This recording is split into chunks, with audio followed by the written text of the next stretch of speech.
we must make the most of our moment to fight for freedom, to protect our God-given rights, even of those with whom we don't agree, so that when we are old and gray, and when our work is done, and we give those we love one final kiss goodbye, we will be able to say, freedom matters, and I was part of something beautiful. Senator Ted Cruz, with his comments tonight, not an outright endorsement of GOP nominee Donald Trump. And you heard the cacophony, the derision rising in the crowd there.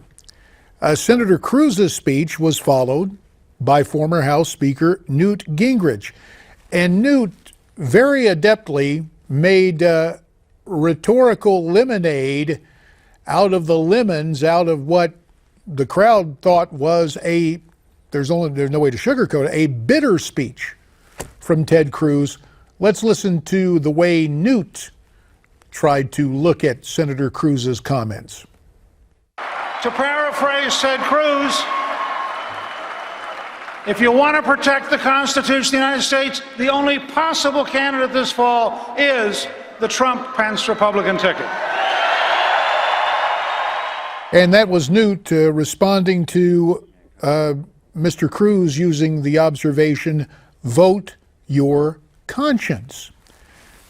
We hope that your conscience compels you to pick up the phone and give us a call at 1-877-NEWSMAX. That's 1-877-639-7629. I am rejoined from Newsmax, Washington, by my old congressional colleague, Michael Patrick Flanagan, now the president of Flanagan Consulting, and from our Newsmax newsroom, our good friend, John Bachman. Gentlemen, there was another young senator who ran for the Republican nomination and who appeared to be headed for private life, but then in the wake of the Orlando killings reconsidered and decided to re-enter the fight for the Republican nomination for the U.S. Senate from Florida. I speak of Senator Marco Rubio, and we have a portion of his video presentation that he offered to the convention as he remains on the campaign trail in Florida. Let's listen to Senator Rubio, contrast his comments with those of Senator Cruz, and see what you have to say. Hillary Clinton has spent her lifetime on the inside of a rigged political system that puts special interests ahead of the American people. She planted the seeds for the disaster we now know as Obamacare. She was an ultra-liberal senator and a reliable vote for crony capitalism, Wall Street bailouts, middle-class tax hikes, and out-of-control government spending. She was a key figure in implementing Barack Obama's shameful foreign policy record of appeasing our enemies and betraying our allies and diminishing our role in the world. And she turned her back on the fallen heroes in Benghazi, carelessly jeopardized our national security, and then she lied about it to the American people. Hillary Clinton does not have the honesty, the courage, or the independence to be the president we need for the next 4 years, after the president we've had for the past 8. But unlike Hillary Clinton, Donald Trump is committed to cut taxes, curb spending, and get our national debt under control. Unlike Barack Obama and Hillary Clinton, Donald Trump takes seriously the threats from Islamic radicals and is committed to rebuilding our military. And unlike Barack Obama and Hillary Clinton, he has committed to appointing constitutionalist judges who will respect the proper role of the judiciary. After a long and spirited primary, the time for fighting each other is over. It's time to come together and fight for a new direction for America. It's time to win in November. Michael Patrick Flanagan, you said earlier tonight that Senator Ted Cruz, with his speech, quote, committed political suicide. Have we seen the resuscitation of a political career tonight based on the comments of Marco Rubio? If you're talking about Rubio, yes, and I don't think he was ever out for the count. He fought with Trump just as brutally, with just as much name-calling and just as much brutality as Ted did.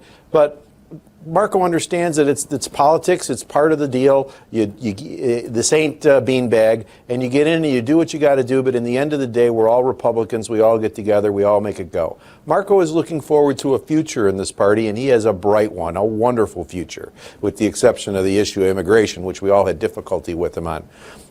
Ted Cruz is, what you saw from him was a usual Senate speech.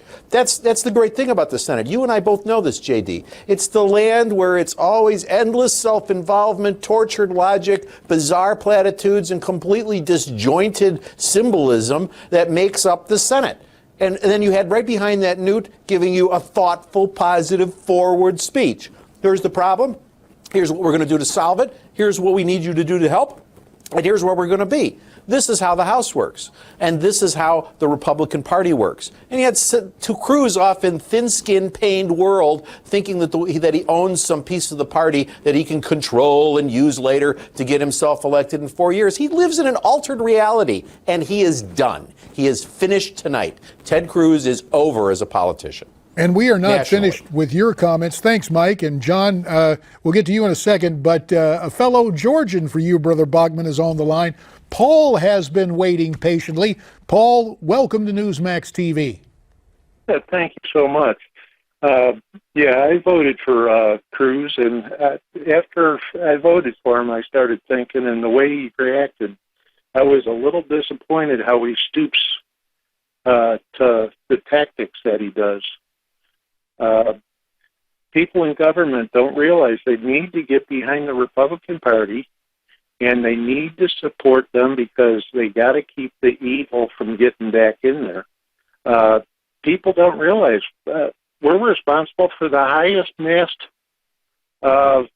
murders in our country since the Obama administration took over. The abortions are going on daily. The numbers are going constantly, and the mass murder is not over. We appreciate your perspective, Paul. Let me turn to a gentleman who made his home at Georgia and is a great and proud alumnus of the University of Georgia, my colleague John Bachman. John, is it the political reality for Marco Rubio tonight, the fact that he got back into the Senate race late, and although he leads in the polls, he still has some ground to make up, I would argue. What do you think motivated Marco to be so magnanimous tonight? Well, I think Marco may have saw some of the social media posts from earlier the week. There's a Republican by the name of Carlos Baruf who is running for Senate in the Senate in Florida. He's on the TV campaigning commercials all over the state, and he was a rock star among the Florida delegation earlier in the week in Cleveland there. Marco Rubio didn't have plans to go to the convention. He was kind of a holdout like Ted Cruz. But I think the kind of phoned in hostage video that he sent in tonight was maybe one of the most Marco Rubio things ever. Kind of half-cocked, didn't really say anything new. I don't understand what the music was underneath the video. The production value was a little weird. So I don't think this did Marco Rubio any favors tonight, this video. Only in the sense, Michael Patrick Flanagan, that it stands in stark contrast to his Senate colleague from Texas. Just one thing, though, we should point out for purposes of full disclosure that guys in tough races usually don't go to the convention. They stay home and campaign, so I'm not going to fault Marco for that. But final word on Senator Rubio, his calculations, his commentary tonight, and how this will serve him in the upcoming Senate primary in Florida and perhaps beyond, Mike. We got about 1:30 remaining.